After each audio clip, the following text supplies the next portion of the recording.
es stādīšu priekšā visus jūs 4 uzreiz, bet sākšu ar Daigu. Daiga Strēle ir Bulduru tehnikumā. Mācības spēks, bet arī vienas galvenas asociācijas vadītāji. Daiga, kamēr nāk puiši, tu varētu ātri mums izstāstīt, ko tā asociācija vispār dara. Jūs visi cērtat vai visi stādat kokus? Un viens no kokopiem un valdes loceklis ir arī Matīs, kurš nāk. Aigars ir unikāls cilvēks, jo viņam tiešām vienīgajam te ir koka uzvārds, viņš ir Priede, viņš tiešām ir īsts kokopis. Gunta Zoldners, ja vien nav tāda koku šķirna Zoldners, viņš vispār ir pat apdrošināšanas brokeris, un to es vispār nesaprotu, kādā sakarā. Kā var apdrošināt koku? Ko dara šī asociācija? Bet puiši jūs drīkst apsēsties, kamēr visi sežat nost. Jūs saprotat, ja jūs tagad nesēdīsieties, mēs nevarēsim ne tikai sākt, bet mēs nevarēsim jūs parādīt, jo mums kamera ir uzlikt tā, ka ir jāsēž. Tu arī sēdi, Daiga. Visi paldies, ļoti labi paklausīgi cilvēki. Daiga, ko dara šī asociācija?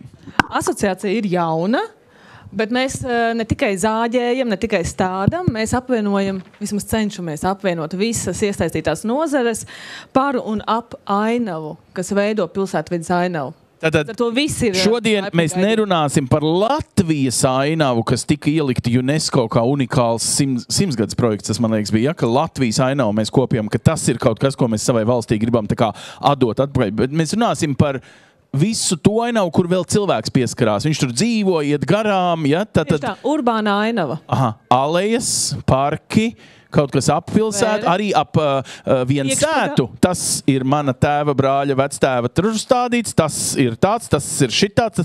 Viss šitā maģija, tā maģiskā domāšana, ka viensētai. Jā, viss, kas ir ārpus meža zemes un ārpus lauksaimniecības zemes. Viss, kur mēs esam ieviesušies, ir urbānā arī vide. Tā tad par to vienu ozolu, kuru nocirta Statoilā un pēc tam iestādīja pilnīgi jaunu vietā, jo tāpēc, ka tur bija ozols un tur ir jābūt ozolam, pat ja viņš traucē noparkoties. Un plus vēl tas ir ļoti labs mārketings viņiem.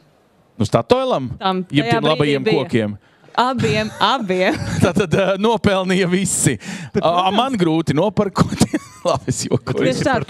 Te ir vienmēr jāatrod visi kompromisi, kas ir starp visām mūsu nosauktajām nozarēm. Un man liekas, ka šis ir aizgājis bišķiņ tajā līmenī, un jūs paši mums rādat šobrīd bildes, kur dažreiz mēs to koku mīlam tā, it kā viņš būtu vienīgais visā valstī. Mēs tomēr dzīvojam valstī, kurā koki labi aug.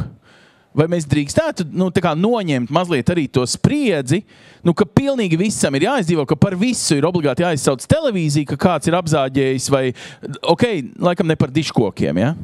Bet, vai mums ir laba temperatūra sabiedrībā? Es zinu, ka vienīgā izmaiņa, kas ir noteikusi pēdējās 10 gadēs, ka viens otrs pašvaldībās ir noregulēts, ka tomēr koku kopt bez saskaņošanas Romas pāvestu un Rīgas mēru, tā kā drīkst, kad nozāģiet zaru un tā kā loģiski rīkoties. Bet vai mēs esam vienā grāvī kaut kur iebraukuši, kā ir? Zin kā, mēs esam tik sadrumstalota sabiedrība, ka lielākā zaļā masa principā ir vienalga. Un tad ir lielie kliedzēji, kas mīl bez tabū un degpunktus un nekā personīgs un vispārējo, kas zvanās viņiem, tie būs tie lielie kliedzēji. Abās kategorijās, kas ir aizstāvji vai lielie zāģētāji, viņi būs mazākā sabiedrības grupa īstenībā. Bet viņi uztais kaut kādu vidējo temperatūru valstī un rada tādu sajūtu, ka tiklīdz tu gribi kaut kādu vai attīstību vai koks tev kļūst par tādu traucēkli, galu galā es taču varu izpirkt karmu un iestādīt 7 hektārus ar kokiem, ja es to vienu iznīcinu. Kas tur, tādā ziņā, vai man tāpēc nebūs vieta paradīzē? Tāpēc jau ir tie kompromisi starp dažādām nozarēm jāatrod. Kā jūs viņus atrodat? Pastāstiet, kas ir tās iesaistītās nozares, tad, kad jūs meklējat kompromisu. Kompromiss, atgādināšu no politikas zinātnes termina, ir, ka visi ir vienlīdz nelaimīgi. Jā. Tātad gan būvnieks, gan iedzīvotājs, gan bez tabū nav vairs ko filmēt, gan, kurš vēl? Mērs vai, kas vēl? Tie kokopi, kuriem peļņi iet garām. Jā, tieši tā. Un atgriežoties pie tā, kas mēs esam un kāpēc mēs esam radīti, Latvijas koku nozares asociācija, tas ir tas mērķis radīt platformu, lai būtu vieta diskusijai, lai būtu vieta, kur sanāk dažādu interešu pārstāvjiem kopā ar vienu vienotu mērķi. Mēģināt saglābt šo zaļo vidi, kurā mēs esam ienākuši iekšā, neapšaubām. Jo, kā mēs esam daudzreiz dzirdējuši tādu tēzi, kokam jāaug mežā. Koks vienmēr ir audzis mežā. Mēs esam atnākuši cilvēce uz to mežu, uz to mazo pļaviņu, radījuši sev viensētu, pēc tam radījuši ciemu, un, protams, attīstoties, mums kaut kur tas kokaugs sāk traucēt. Pareiz bija tas jautājums, vai tomēr nesaskatīt to un to vienmērību atrast. Jā, un, lai to vienmērību atrast, ir vajadzīga kaut kāda tāda vienādi domājoša cilvēku platforma, kas sanāk kopā un tomēr rada šo te diskusiju. Un nevienmēr uz to jautājumu vajag atbildēt. Zāģēsim nost, nezāģēsim, cirtīsim, attīstīsim lauku, bet pats galvenais sākumā ir radīt diskusiju. Un jo mēs pamatīgāk radīsim diskusiju sabiedrībā radīsies izpratne. Un mēs neviļus nonāksim pēc 50 gadiem, varbūt pie situācijas, kāda ir patreiz Skandināvijā. Kāda tur ir? Tur varbūt Daiga varētu pastāstīt. Tur slikti auga koki, jo viņiem viss ir akmeņains. Es jokojos. Nē. Nu, es mēģinu teikt, ar ko tad tie Skandināvi ir krutāki. Mums ir vienāds apmežojuma līmenis, mums ir vienāda, augšana koku ātrumam, jo mēs vienā klimata zonā esam. Kas Skandināvijā ir krutāks? Domāšana. Nu, kurā galā? Redz, kā viņi neuztver to koku kā traucēkli. Es arī neuztveru. Bet mums ir sabiedrības grupas, kas arī uztver to visu, un tad ir sabiedrība, kas neuztver. Līdz ar to viņi vairāk viņiem arī, protams, ir nerakstītie likumi kā osis svētais, svētais koks, kuru vispār... Svētāks par ozoli, ja? Jā, viņiem osis ir svētais koks. Mums varbūt sabiedrībā, ir tas, ka ozols mums ir izsenes jau ļoti svēts un liepa, viņiem ir osis. Viņiem nav tāds likums kā mums par diškokiem. Viņiem nevajag, jo viņi tāpatās sargā. Viņi tāpatās ar pietāti pieeja pie tiem lielajiem kokiem, jo viņi saprot, kādu labumu sniedz mums pārējiem cilvēkiem. Tie koki, mēs kokiem neesam vajadzīgi, bet koki mums ir vajadzīgi. Piekrītiet, ka ja tev vajag kaut ko norakt, tu nodibini darba grupu. Es par to vārdu diskusija. Palaist diskusiju ir inteliģenti, ja tev ir inteliģenti sarunas partneri, vai mums ir inteliģents šīs diskusijas, lai mēs varētu ar viņām atrisināt, nevis jebko nobloķēt. Jo sākt gari diskutēt, tas ir, es atvainojos, nezinu, vai mēs gribētu NATO situācijā, ka kāds par 5. pantu diskutē, vai ne? Tev ir dažreiz jārīkojas. Es nesaku, ka, protams, attīstības projekti, tur ir plānošana, ir kaut kādi gadi uz priekšu, un tomēr, cik bieži šīs diskusijas ir veids, kā nobremzēt jebkādu attīstību. Jā, bija izskanēja tas jautājums no jums, kas tad ir mūsu kopienā, biedrībā vai ap mums. Tad, ap mums ir gan ainavu arhitekti, gan pilsētu plānotāji, gan arboristi, gan pasniedzēji no tehnikumiem, vienu un otru, kur tiek pasniegts šis te kurs par arboristu izglītību, ja? Gan dārzkopi, kas spēj radīt, varbūt palīdzēt pašvaldībām, varbūt palīdzēt sabiedrībai izprast to nepieciešamību, sakārtot varbūt ar to likumdošanas pusi. Jo te arī izskanēja tas jautājums, kad visi bļauj. Jā, visi bļauj. Tur jau tā lieta, būvnieks ir neapmierināts, viņš netiek uz priekšu ar kaut ko, zemes īpašnieks ir neapmierināts, jo viņam ir daudz un dažādi aizliegumi, bet varbūt ir jāmēģina kaut kā sakārtot to likumdošanu tādā veidā, es domāju, lokālo likumdošanu. Nevis valstisko. Ar valsts pašvaldībās. Sākt ar pašvaldībām. Rīga ir ļoti labs piemērs. Ļoti daudz ir ieviest normatīvos aktos, saistošos noteikumos, ir vadlīnijas, ir rekomendācijas, un tās ir saistošas visiem, kas darbojas Rīgā. Bet tagad, ja mēs paskatāmies tālāk, ārpus Rīgas tuvējo pie Rīgu, ir diezgan liela tāda, varbūt, reizēm pat neizpratni par to, priekš kam mums to vajag. Viņi tā kā dzīvo, es atvainojos, lauku teritoriju, jūs mums te pilsētas likums neuzspiedīsiet, jo mums te ir tā kā vieglāk, mēs te ciematīgā vienmēr šitā darījām un liekat mums mieru un neregulē. Es paņemšu Ikšķili, jo tur man nepārāk patīk, jo tur man sievasmāt dzīvo, bet vienkārši, piemēram, Ikšķile. Tā ne pilsēta, tā ne lauki. Vilciens dažreiz brauc garām. Jā. Es atvainojos Ikšķelniekiem, bet ir zināms iemesls, kāpēc viņiem uzbrauc. Es esmu ogrēnieks, jā. Tad jau tu vispār esi lecīgs pret mani sievasmāti. Jā. Nē, tā gluži nav. Bet, protams, un arī manā pilsētā, kur es dzīvoju, ir jāstrādā pie šiem jautājumiem. Tāpat tās ir pašvaldības, kur notiek šīs te reformas, optimizācijas, un tad tu sāc sarunu ar vienu pilsētu plānotāju vai ainavu arhitektu. Pēc pusgada notiek pašvaldībā reforma, nāk citi cilvēki. Ja? Bet, ja nav šis te galvenais dokuments, kas ir sakārtots, piemēram, saistošie noteikumi par koku kopšanu vai koku augu stādīšanu vai pārstādīšanu vai nozāģēšanu, kas tagad virmo zemkopības ministrijas ierosinātajām izmaiņām, tad trūkstam pēctecim, kas nāk kaut kādā brīdī tanī pašvaldībā, trūkstā normatīvā dokumenta, pēc kā vadīties. Viņš vadās pēc savas sirdsapziņas. Mēs jau nesakam, ka pieņemsim, bojātu vai aizkaltušu koku vai aizlaustu vajag nozāģēt. Mēs noteikti varam skatīties to, ka viņš ir jānozāģē vai jālikvidē, bet varbūt ir iespēja paskatīties, varbūt šo te konkrēto eksemplāru ir iespējams saglabāt tādā vai citādā veidā, un to nevar izdarīt varbūt kādas konkrētās pašvaldības speciālists. Tu saki, ka jūs esat arī tomēr kā asociācija, nevis tas tiesnesis, bet tas vismaz kompetentais padomdevējs, kuram, kaut vai uzprast 4 padomdevējiem, reku viens padomdevējs raujas pie mikrofona. Cik reizes gadā, ir uz augšu tā podziņa, cik reizes gadā tev piezvan kāds un saka, hei, es nezinu, bet es gribu paprasīt padomu. Proti, šis pilsētu plānotājs, tātad jūs esat tie čaļi, kas to ir vai studējuši, vai pat zina vēl labāk, jo māca arī citiem. Vispār tā kultūra uzprasīt padomu, nevis sākt ķerkt no abām pusēm, starp citu. Jā.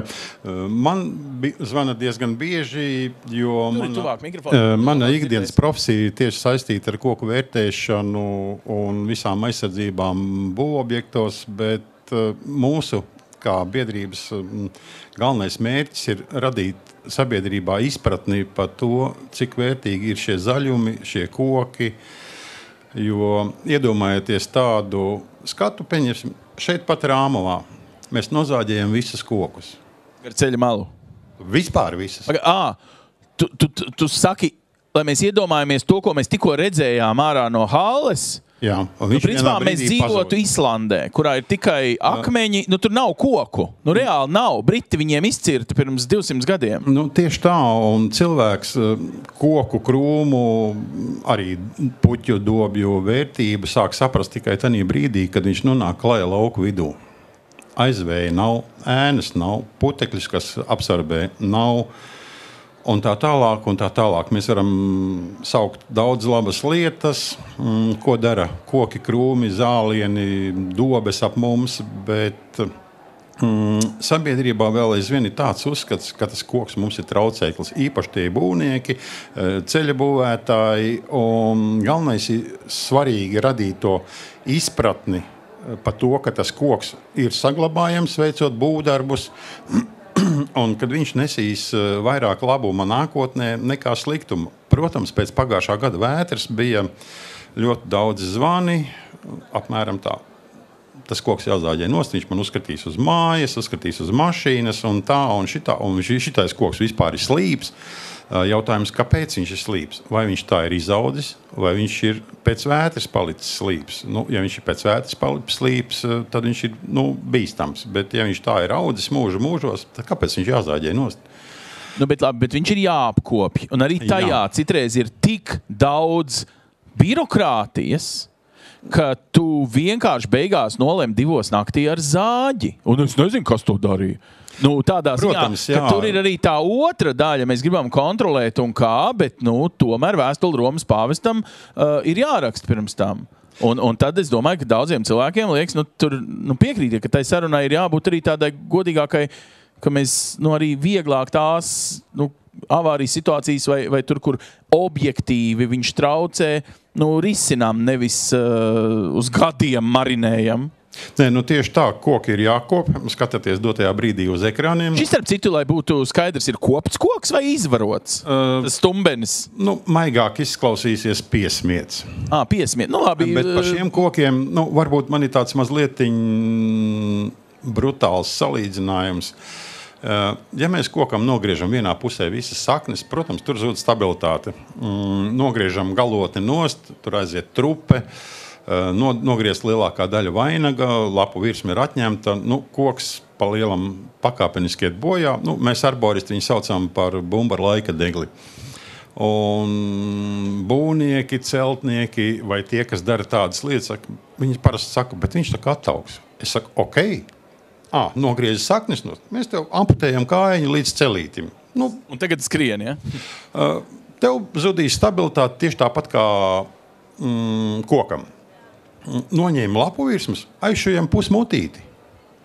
Un tad cilvēks sāk aizdomāties, kāpēc jūs tā? Es saku, bet es tieši tā arī salīdzinu, ko jūs izdarījāt kokam, tikai to jūs neredzat, nesaprotat, jo viņam nav mute, viņš nemāk kliegt. Tātad jūs runājat par koku, tad, ja viņš ir vietā, tad, ja viņš ir vērtīgs, jo viņš jau ir sens, bet mēs bieži, kad tie attīstītāji attīsta, viņi izpleš mūsu urbāno vidi. Ja? Mēs augam, mēs neaugam kā sabiedrības skaitlis, bet aug mūsu apbūvētie kvadrātmetri. Mums uz vienu iedzīvotāju jau ir vairāk vajadzīgs komfortam. Mēs ceļam sev jaunas mājas. Tad ir objektīvi, ka šo to, un ne tikai vecus krūmus, bet arī, kokus ko darīt? Approjektēt apkārt to māju, jo tur ir smuks koks. Es zinu, ka viņš ir senāks, viņš ir mana vecvectēva vecumā, bet man tā māja, te pieslēgums komunikācijām ir 7 reiz lētāks, čaļi, ja man te būs māja, nevis tur. Te mums iepriekš arī bija bildes. Jūs varat, ja gribat, pabakstīt atpakaļ, un tad mums, šis ir tas, ja? Rīga. Okay. Super ainavisks ozols, Stērbatas iela. Būvniekam patīk, investoram ļoti patīk, līdz ar to pārdošanas mārketings ideāls, lai pārdotu dzīvokļus jaunajai būvē. Ar šo koku vispār tos dzīvokļus tirgo? Tieši tā, tāpēc, ka viņš piesaista skatienu, viņš piesaista cilvēkus.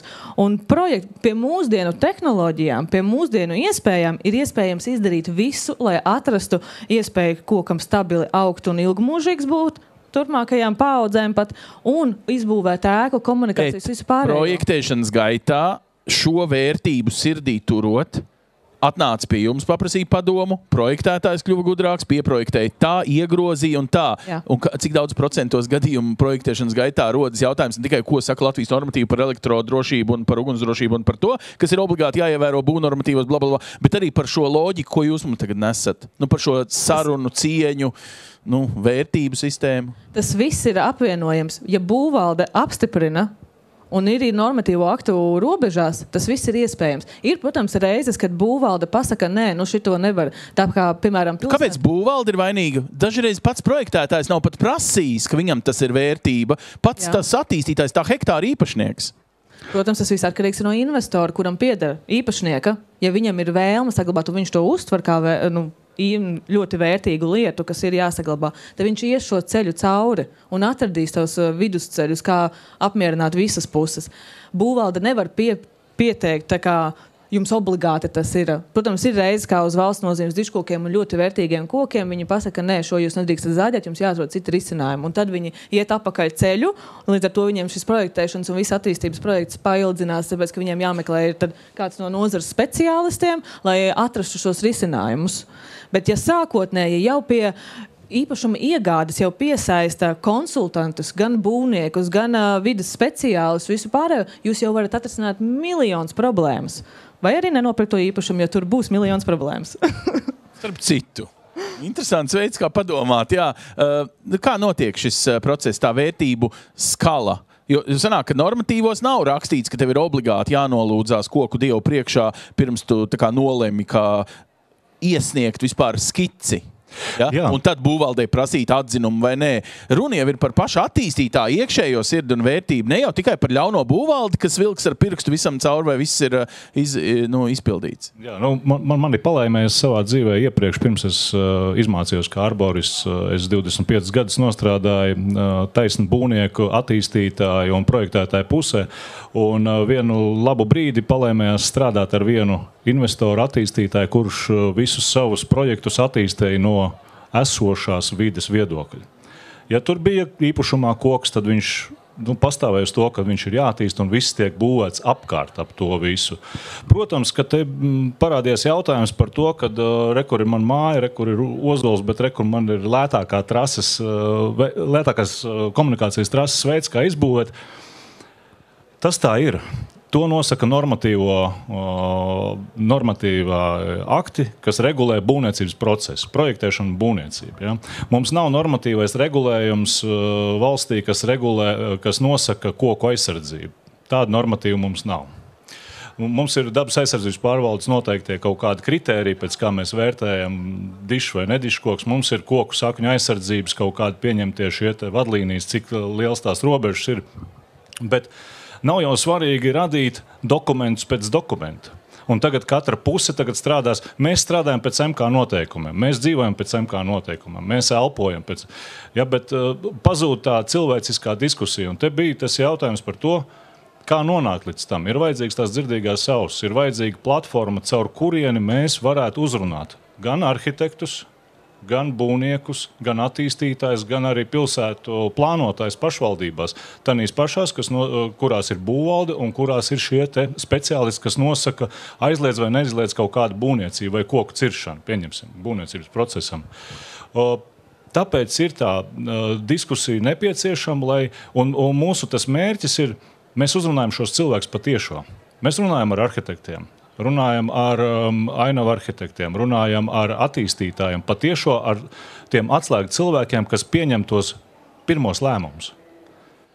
Trasi būvēt šeit vai ceļu būvēt šeit. Godīgi sakot, ar tiem speciālistiem, ar kuriem jau mēs kaut cik esam runājuši un sadarbojušies, ir pavisam cits skatījums. Jau ir pirmais zvans mums vai kādam no kolēģiem, klausies, paskaties šādu tādu plānu, ko te varētu mainīt, jo es savādāk neko nevaru izdomāt. Bet tad sanāk, ka mums Latvijā arī, ņemot vērā, ka nav tāda vēl izstrādāta, tad tas ir tāds personīgās deksmes un kompetences jautājums, kur cilvēks varbūt būvvaldē ir, gudrs, sirsnīgs, viņam tas koks ir, kā vērtības sistēma, kad viņš skatās uz vidi sev apkārt. Ir tāds, kur ir agrāk bija tā, tur es nezinu, piemēram, par Bausku un Tukumu, ka tur ir niknākie ceļu policisti. Šodien ir kokainākais būvvaldes čalis. Nezinu, kurā pašvaldībā tā ir. Visdrīzāk Ērgļos un Jūrmalā, jo tur mācās arboristi, vai ne? Ērgļos vairs nemācās, bet es esmu daļai ar no Ērgļiem, tā kā es Ērgļus arī pazīstu. Tur ir Spēles kungs vēl joprojām. Pagaid, bet tad kur mācās? Vienkārši pasakiet, jo kāds taču tagad grib iestāties. Kur mācās Bulduros un? Un Ogres tehnikumā. Okay. Bulduru tehnikums un Ogres tehnikums piedāvā. Tad ar kokiem viss būs Latvijā kārtībā, jo gan Vidzemē, gan Bulduru arī Vidzemē ir jeb nav, jeb nepietiekami, jeb kā ir. Tas, ko tu runāji par to, ka ir jābūt šīm zināšanām, kompetencijām, tad, moduļu sistēmu piemācamies klāt, vai asociācija nodibina kursus būvvaldes vadītājiem, vai kā? Starp citu. Ir tā. Pašvaldības pašas zina, ka viņām trūks zināšanas un kompetences. Viņi pabeiguši ainavu arhitektus LBTU un mežinieki. Tas bija latviski pasaka? LBTU? Latvijas biotehnoloģija universitāte. LLU vecā labā. Jā. Līdz ar to tur izmācoties maģistru grādus ieguvuši cilvēki, viņiem nav praktiskā sadaļa. Un tad viņi beigās nāk uz Ogru tehnikumu, iet apakaļ ceļu vai uz Bulduru tehnikumu un apgūst šīs praktiskās iemaņas. Kā tad mācās beidzot uzkāpt kokā, ne tikai runāt par koku. Un kā iestādīt. Tas būtu vēl foršāk, jā. Bet tagad viena lieta gan es gribu atrisināt. Katrā pilsētā ir tiesības pašai pieņemt lēmumu. Ir mums pilsētas arhitekts, ja mums ir būvu valdē kaut kāds cilvēks, kurš mēdz būt arī pilsētas arhitekts. Tāpat arī pilsētas dārznieks. Pilsētas, viņiem pat visādi nosaukumi ir dīvaini. Varbūt, ka ir kaut kāda, pacīnieties, lai katrā pilsētā cienījamā, valsts pilsētā, kā mums tagad ir tas garais nosaukums, ir obligāti jābūt tādam, jo tad viņa, ne tikai, ka Liepājā Liepas ir vēl svētāks par pārējo Latviju, bet, ka ir kaut kādi principi, kā tās pilsētas reiz ir veidotas galgulā. Es piemēram, Bauskā dzīvoju, tur ir no seniem laikiem tieši Liepu dzīvžogi, un neviens pat to nepamana, cik tas ir skaisti līdz brīdim, kamēr par to sāk runāt. Visas tāda tūjas, es arī iestādīju tūjas, pēc tam nožēloju.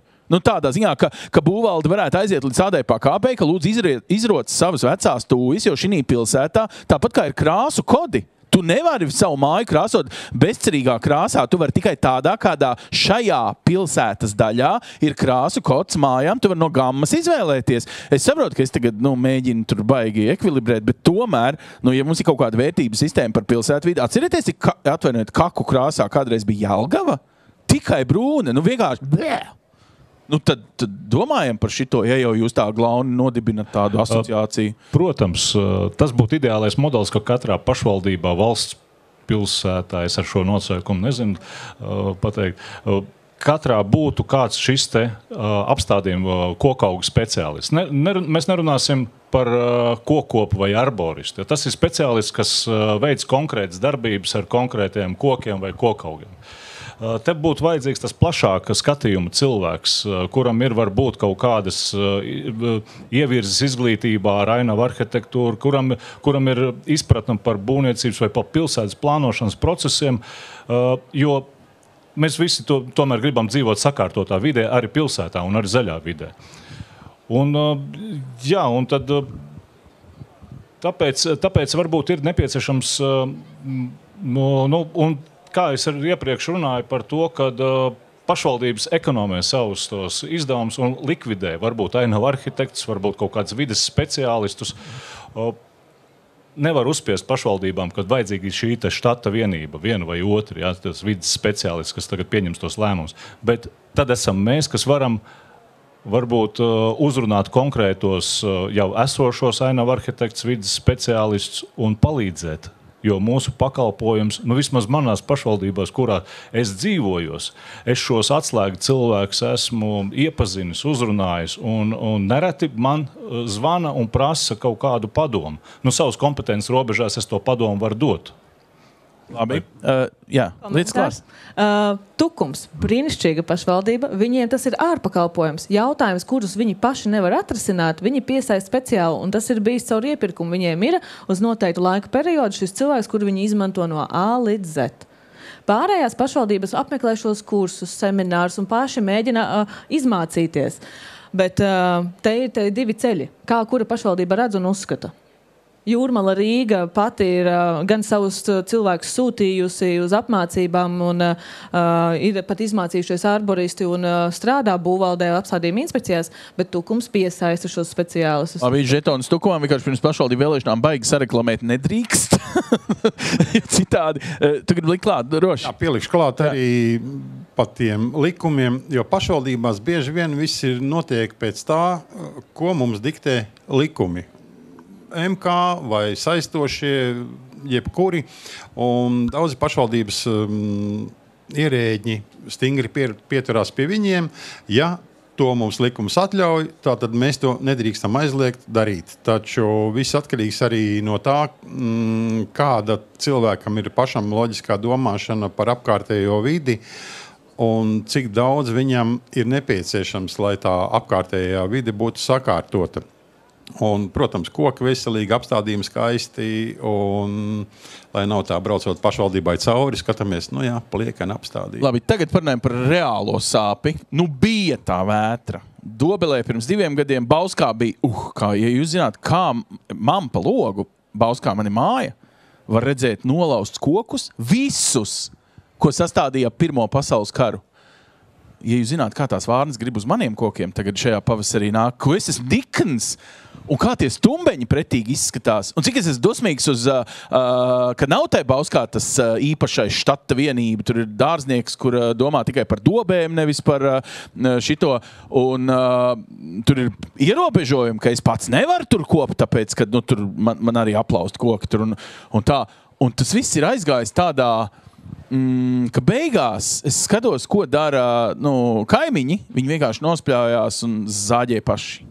Citiem vārdiem tā bez vide. Sākam ar to realitāti. Tātad, kā apdrošināšanas speciālists izstāstīja, tad, kad man liekas, ka tas ļaunais koks ir sasvēries uz manas mājas pusi un nākamajā vētrā ir kirdika, ko man darīt? Uzrakstīt lielāku polisi, lai es vairāk varu nopelnīt tad, kad būs kirdika?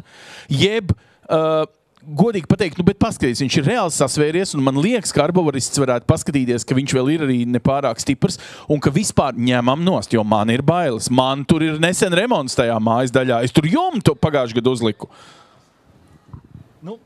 Pirmkārt, vajadzētu sākt ar polises un noteikumu pārlasīšanu. Mazos burtiņus apsveicu. Visi pirmdien ies pie štāte acu ārsta. Tos taču nevar salasīt. Sākam ar to, vai ir polis pēc tam, vai tur ir iekļauts tas. Bet, protams, kad ja to ķēpu vispār negribas un negribas ne lasīt, ne polisi pirkt, neko, tad arborists, protams, izglābs to situāciju. Jā, bet arboristi ir divās kategorijās, cik jūs puiši pazīstu. Dažreiz jūs esat tādi kokmīļi, nu jā, ir tur trupe, bet varbūt, ka tur vēl var cerēt, ka viņš varētu, un man ir tāda dusma, ka viņš nejūt, ka man arī tur ir haudze naudas. Nu, es tagad mēģinu to otru galējību atspēlēt, ka viņš man tā kā bet tā trupa vēl nav tik liela, varbūt vēl tuvākos 3 gadus varam pataupīt, bet es tagad baidos no tā koka. Tu neesi arborists, viņiem blakus sēdi, es tev piesekšu.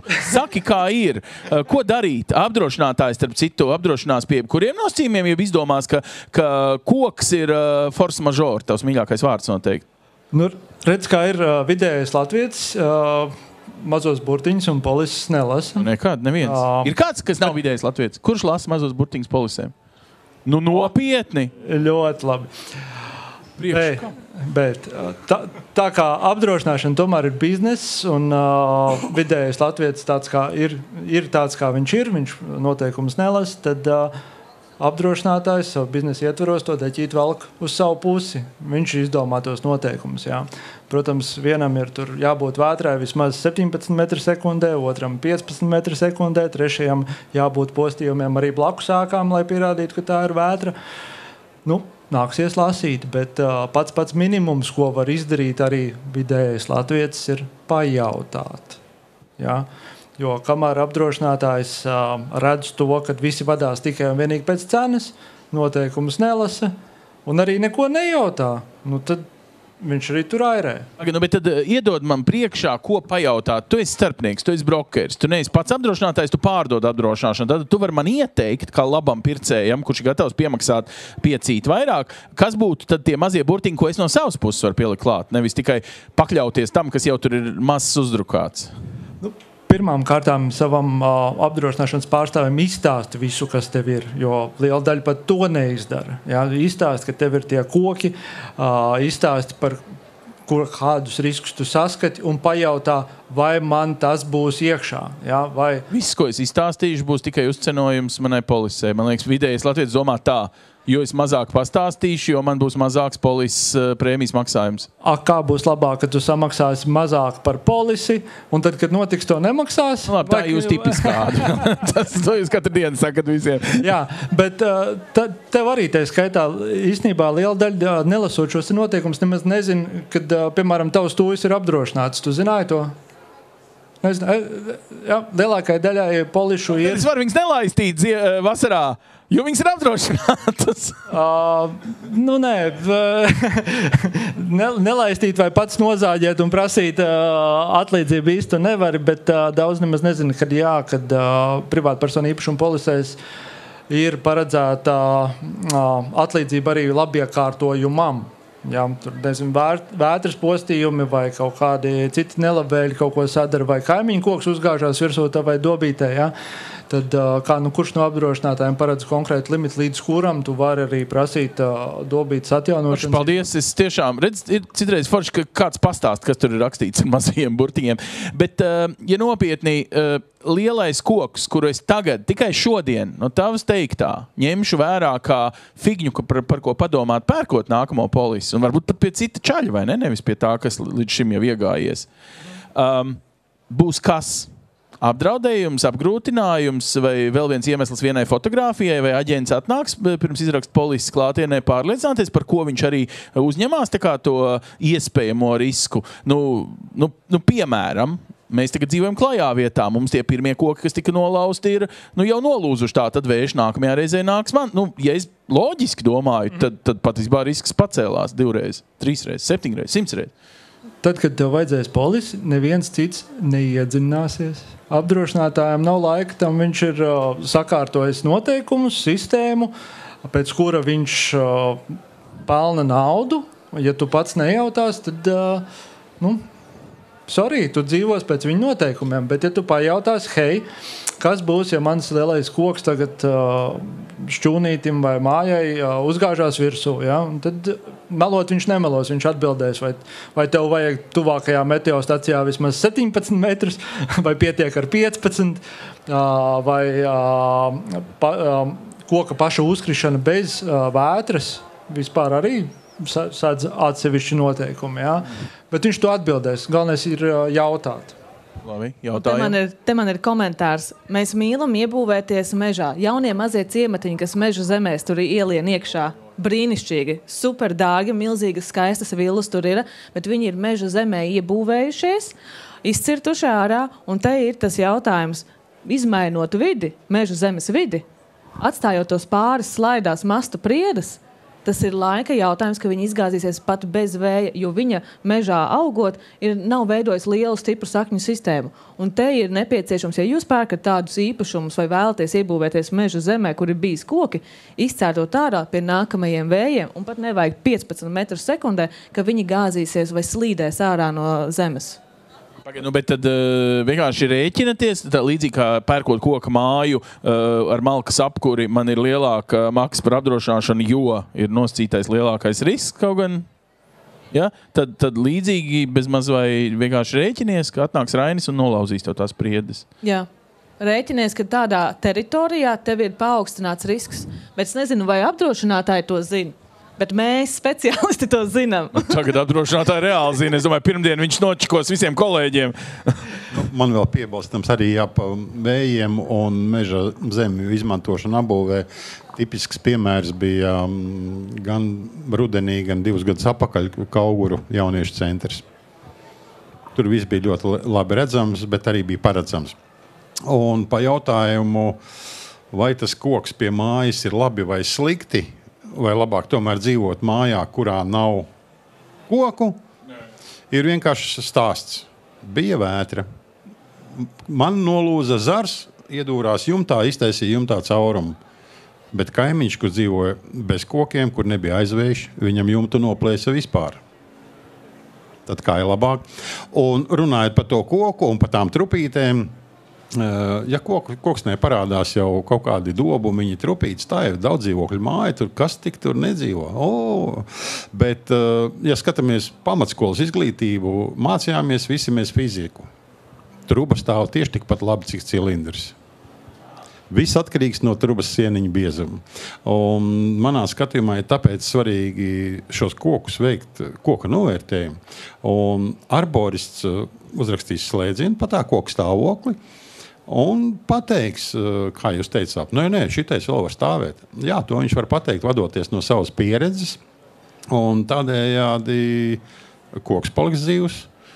Apdrošinātāji arī būs priecīgi, jo tur ir koka slēdziens, ka arborists saka, ka tur viss būs ok.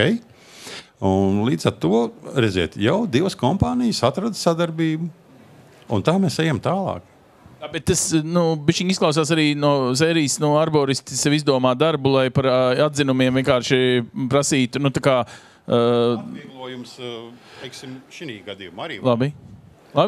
Es tikai tā pārbaudīju, jo skeptiskam latvietim arī jābūt manī, kā žurnālistā vienmēr. Bet te arī ir, vai tas speciāls, kas uzraksta atzinumu, ir arī apdrošinājis savu vārdu, savu teikto, vai viņam ir civiltiesiskā... Un diera gods. Tieši tā. Es varu sprēgāt ar saviem padomiem bārā pie katra aliņa, bet vai es par viņiem galvoju, vai es par viņiem atbildu? Tāds ir jautājums. Vai jūsu speciāls, ko jūs esat pieaicinājuši, atbildēs par saviem vārdiem, par savu rakstīto? Un vai viņš sevi ir apdrošinājis? Jā, lūdzu. Te ir tas, ko es gribu papildināt par to sarunu. Veicot savu civiltiesisko apdrošināšanu kā arborists, es apdrošināšanas brokerim minēju par tādu lietu, kad es vēlos apdrošināt gadījumu, ja vēršās pret mani kā pret speciālistu pakalpojumu ņēmējs, kurš ir pateicis, nē, es tomēr šādi negribēju viņu redzēt. Tad es kā arborists jau esmu ar savu skatījumu piegājis pie konkrētā kokauga, varbūt sabojājis viņa skatījumā šo te kokauga vērtību. Bet mana polise sedz šos manas izdevumus. Tad klients vēršās pret mani un man apdrošinātājs... Tas ir starp jums, bet kas ir par mani? Man ir jāzina, cik garš, es zinu, ka koki mainās, trupi parādās, bet neaiziet. Cik garš ir atzinums kopš atzinuma došanas dienas? 5 gadi? Es varbūt bišķiņ atkāpšu atpakaļ. Mēs runājam par papīru, par atzinumu. Atzinums ir papīrs, ko koku vērtātājs Aigars Priede izsniedz šogad, 25. gada, kurš šodien marts ir? Aprīlis, 5. aprīlis. 5. ja? Izsniedz, jā. Viss, un cilvēks ieliek šo te dokumentu plauktā, viņam ir dokuments. Bet tas dokuments jau ne uzlabo, ne pasliktina koka dzīvotspēju tālāk. Es vēršu uzmanību uz to, ka šis koks, kuram ir dots atzinums, ar kuru ir kaut kas noticis vai grasās notikt, viņš ir jānovēro. Ir vajadzīgs tas vienkāršais monitorings. Un ļoti vienkārši piemērs, kad mēs sakopjam vai arborists, jebkurš sakop koku, pirmais, ko viņš saka, es gribētu redzēt 3 līdz 5 gadu laikā, apsakot, redzēt, un tad pieņemsim lēmumu, ko darīt tālāk. Loģiski. Ir pēc šī te atzinuma saņemšanas cilvēkam ir jāuztur tā rūpe, kad tā kā automašīnai, reiz pa reizēm ir servisā kaut kas jāizdara. Pie zobārsta ir jāaiziet. Tanī brīdī, kad mūsu vecais tēvs ir atnācis no meža un iestādījis vagas galā, iespraudis kļavu, ozolu un liepu, mēs tikai tagad atjēdzamies kā mazbērni vai mazmazbērni, ka viņš ir liels. Šo gadu garumā nekas nav, faktiski pat acis nav augšā pacelts. Un tur izrādās ozols ir pilns ar sausiem zariem, kas krīt uz šķūnīšu jumtu, kas nedod Dievs kādam cilvēkam var uzkrist. Tā ir tā nelēma. Mēs redzam, koks liels, pilsētvidē, ārprāts tur vējš, viņš lūz zari, visi slikti. Kāpēc tas tā ir? Un tad tie ir tie mazie jautājumi, kas veido to kopumu, kur ir bilde, kur izgāzies koks. Kāpēc viņš ir izgāzies? Tas ir konkrēti, tā ir kapu ainava. Protams, tur ir abedījumi, tur rakšana, sakņas sistēmas ir pārcirs, un tas koks jau ir novājināts, un kaut kādā brīdī viņš vienkārši lūst. Var ar bezvējā. Labi, varbūt ir jautājumi tik tālu, cik mēs esam izrunājuši, visdrīzāk, lūdzu. Man ir sasāpējis jautājums par parkiem, apstādījumiem un kokiem pilsētvidē un suņu saimniekiem. Proti, tā kā neļaut sunītim pacelt kāju pie koka, tāda ideja ar likumu? Jā, tieši tā. Tāpēc, ka es pirms 2 dienām strādāju centrā, apzaļumoju, rūpējos, lai skaists zāliens, tiešām, lai skaisti ierīkotas dobes un koki, un nāk 10 suņu un izveidot tur suņu toaleti. Tātad, pirmkārt, kā jūs mērat to ģiftes pakāpi? Varbūt, ka suņa dabiskās vajadzības, es vienkārši domāju, vai mēs varam izglābt, ka visi suņi turpmāk neceļ kāju? Man liekas, ka vajadzētu izglītot suņu saimniekus, ka tas vispār viņi pat neiedomājas. Es aizrādu visiem, viņi pat neiedomājas, ka tur var nodarīt kaut kādu skādu, kaut kādu zaudējumu, kaut kādu nesmukumu.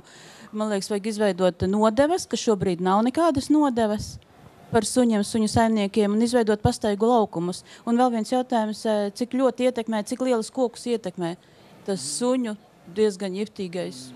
Saprotams, tagad jau mazums kādu ģiftiņu vēl sēdās, tā jau čur arī ģifti, ne? Cik ģiftīgi ir tā lieta? Cik ģiftīgi es nezinu, bet ir starp citu nodevas, kas ir jāmaksā katru gadu mums par saviem kaķiem un suņiem. Bet vai kāds viņas iekasē? Jā, ir noteikumi. Saka, jā, 70 centi pa suni. Labi, tas ir viens. Otrs, mēs individuāli katrs, kas strādājam ārā, ļoti cīnāmies. Mūsu konusi tiek apčurāti. Visa zara čupas un viss pārējais mūsu bieži vien pat ir bijis tā, kad ekipējums soma stāv un nāk cilvēks ar savu suni un ļoti pretīgi. Mēs individuāli katru bez mazvai ar to pašu mietu viņus mācam. Bet tā ir globāli, manuprāt, neiespējami, jo arī mājas iedzīvotāji... Paga. Pirms 20 gadiem neviens nepiebremzēja pie gājēju pārējām. Šodien piebremzē kā traks. Šis ir globāli iespējams. Tas ir kultūras jautājums, ko jūs uzrunājat faktiski, un tad arī ģiftas. Kāpēc neiespējams? Kā jums liktos? Jo no vienas puses, ja mēs tik ļoti pilsētvidē šo koku, paskat kā Beļģijā, izskatās pēc lēvenes, ja? Holanda, bet tuvu, jā. Holanda. Tātad te ir, paskat, 17 onkoļi sarkanās vestītēs apbrīno koku. Tātad viņš ir laikam tur ilgi audzis un pilsētvidē varbūt vienīgais uz tās ielas, ja? Tātad ir vērts tiem suņiem likt nečurāt uz šī koka, bet uz tramvajstaba. Man liekas, ātrāk būs mums pašiem sevi izaudzināt un nomainīties paaudzēm, tāpat kā par atkritumu šķirošanu. Vēl joprojām vecie cilvēki knapiņus šķiro, bet jaunās paaudzes tie visi hipsteri, visi jau šķiro un taisa mazās kompostu kaudzītes. Tikko atmiņā atnācis, kā es ar meitu šorīt pirms braukšanas plosījos, ka suns ir jāizved. Es domāju, visi tie hipsteri, viņi pat neizved to suni ārā, visi čurā istabā. Kur tu nu vēl uz koka? Es domāju, ka jā, papildinot šo te jautājumu, tas ir cilvēka ētikas jautājums. Ir cilvēks, suņu saimnieks, kas varbūt to suni nemaz nepaskatīsies, kur viņš un ko dara. Bet ir saimnieki, kas ļoti strikti to skatās un ievēro. Protams, arī tādā pašā... Bet tagad ar ētiku un ierosinājumu bija, vai jūs, arboristi mīļie, mestos kundzes frakcijā, ka mēs, principā, pieprasam, ka Rīgas mērs pirms nākamajām vēlēšanām viegli paprasīt. Vilni ķersi, ja gribi manu balsi, tad davai nosaka šitādu likumu, ka nedrīkst čurāt uz koku. Ja jūs esat nopietna biedrība, varbūt varam virzīt kopā šo viedokli un iet un vienkārši... Kopā? Te jūs arī esat kādā biedrībā? Nē, es neesmu biedrībā. Iestājieties. Jūs ņems? Varbūt ņems, jā. Ainavu arhitektu varbūt ņems. Ainavu arhitektu mums ir nepieciešams. Ar atplestām rokām rakstiet iesniegumu. Es pilnīgi piekrītu, jo man ir pilnīgi riebjas, teiksim tā, jo mēs sabiedriskajās telpās regulāri strādājam un visur ejam, un mums pirms sākam darbu ir jānotīra bez maz vai lauks, lai mēs pēc tam savus aprīkojumus un savus kājas nesasmērētu. Visur vajadzētu būt miskastēm, bet vai Rīgā, vai kaut kādās citās pilsētās, ja mēs pārējam pa kvartālu, vai mēs atrodam miskas, kur vismaz kaut vai... Topošajā Eiropas kultūras galvaspilsētā Liepājā ir. Tas uz šo brīdi būs droši vien, kamēr esam galvaspilsētā. Jā, bet mēs varam sev paprasīt. Ja kaimiņu pilsētā ir un mums nav, tad mēs esam bišķiņ lunāti vai atpalicēji vai kaut kas tāds, vai ne? Nu, tā kā... Labi, interesanta tēma, vēl kāda tēma, kas... Lūdzu. Pielikšu vēl klāt par to, jo bija jautājums arī, cik viņš ir indīgs, tas špricējums. Ir indīgs. Īpaši zamajiem skujiņiem viņš ļoti nepatīk. Taču, jā, šeit viss lielākā bēda ir tā, ka sabiedrības izglītošana, gribēšana to darīt, jo Eiropas dienvidu valstīs ir arī ar likumu... Izdos likums, ja tavs sunīts trāpīja uz koku, tu paņem ūdens pudeli un tu viņu atšķaidi. Jā, bet tur tas ir likums. Pie mums tas, kas nav rakstīts likuma grāmatā vai akmenī iecirsts, diemžēl tas nestrādā. Varbūt ir atsevišķa sabiedrības daļa, kas tā cenšas darīt, bet lielākā daļa pat kaudzītas nesavāc. Tā kā jā, tā ir sāpe nopietna ne tikai mums arboristiem, bet arī visiem citiem. Es gribu ar jums tagad, ja nav citi jautājumi, parunāt par lietu, kur mēs cienam to, kā ir bijis, un vai mēs vienmēr pareizi darām, kad mēs, piemēram, diskusijā par alejām, kas tagad ir modīga diskusija valstī, dažreiz liekas, ka savs štuks tomēr ir, kad brauc ar ratiem, tad vajadzēja šaurākus ceļus, kad brauc ar mašīnām un vēl smagajiem baļķvedējiem un vēl kaut ko, tad, un bez maz vai tā kā rodas attaisnojums, es nezinu, reku aleja ielece, bet šitā ir pastaigu aleja Holandē, tad jūs sakat, ja? Labi, skaisti Holandas aleja, bet tas ir cilvēkiem, kur iet, bet tad, kad ir jābrauc ar lielām mašīnām, gadsimts ir nomainījies, vēl kaut kas, tad puse no alejas tā kreisā pusi jānozāģē, otra jāatstāja, vai pastādam jauno aleju tai pašā vietā, bet platāk, vai kur tur ir tas vispār diskusija objekts? Tas ir tā savstarpējā diskusija nepieciešama. Kā jau tā kolēģi runāja, ir saruna vajadzīga. Pirms mēs kaut ko ideiski darām, ir vajadzīga saruna. Un Latvijā ir ļoti daudz piemēru, kur alejas ir saglabātas, arī vecās alejas uz muižām un arī lielceļu malās esošās alejas. Vienkārši elementāri vai atpērkot, vai rezervējot valstiski šīs te zemes blakus alejām un izveidojot šos te ceļus, autoceļus. Dzīves piemērs šosei Rīga-Tallina bišķiņ pirms Salacgrīvas. Ceļš tika pārbūvēts citā vietā un alejas saglabāta. Ja? Mans mīļākais ceļš Ogre ērgļi, ļoti daudzas vietas ir vienkārši iznestas ārpus vecajiem ozolu stādījumiem. Un tie ozoli nav sasējušies tāpat vien. Tur kāds ir savā laikā kaut kādu pīcku ir iemetis iekšā ceļa malā, bet tas ceļš, lai izmainītu līkumu, lai varbūt visticamāk iztaisnot līkumu, ja, bet ir sanācis tā, kā ir sanācis, un beigās ir tādas smukas ozola alejas fragmentāri saglabāts. Tā kā risinājumi ir daudz un dažādi. Ja. Protams, kad ir nepieciešams pie katra īpašuma piebraukt ar vislielāko traktoru, ar vislielāko baļķvedēju, ar vislielāko mašīnu, bet varbūt tomēr paskatīties un veidot to piebraucamo ceļu vai gradēt to ceļu noslodzi tā, lai tās alejas tomēr tiktu saglabāts. Jo pa visiem aleju ceļiem mums kaut kur ir jātiek. Un jūs paši sākāt ar tām vērtībām, ko šī aleja dod mazajiem par zvēriņiem, jaunajai paaudzei, kura nezin, tā tad ēna vasarā. Tas ir tikai viens maziņš. Tas ir kā Aigars... Bet kāpēc? Jo viens otrs teiks, pagā. Jā. Kā tu tagad man saki ceļu apkārt? Tu zini, cik tas maksā? Protams, tas maksā lielu naudu, bet tas viens solitēras koks, kas aug šosejas malā, pieņemsim, mēs redzam Zemgalis, atvainojos, dzīves piemērs. Mums ir lauksaimniecības zemes un kaut kur tālumā ir mežs. Mums ir ceļš, kas ved uz Bausku un 5 koki ceļa malā. Un pēc tam mums otrā pusē atkal pavarās lauks, un tālāk ir meža masīvs. Lai tas mazais organisms nokļūtu, migrētu no viena ceļa masīva uz otru ceļa masīvu, viņam ir vajadzīgs pieturas punkts. Tāpatās kā putnam pārlidojot jūru, ir vajadzīgs kuģis, kur apsēsties un atpūsties. Un tas mazais ķērpīts, mazā šūniņa, kas tur kaut kur pārmigrē no viena meža masīva uz otru, viņam ir vajadzīgs tas viens solitērais koks. Un tur, kā Aigars teica, tur ir miljons, tā ir kopmītne, tas ir... Prātam neaptveram, cik tur daudz dzīves radības dzīvo iekšā. Un šis te viens solitērais koks, diemžēl, nereti arī kāds BMW aptinās ap viņu, diemžēl. Viņš ir nepieciešams.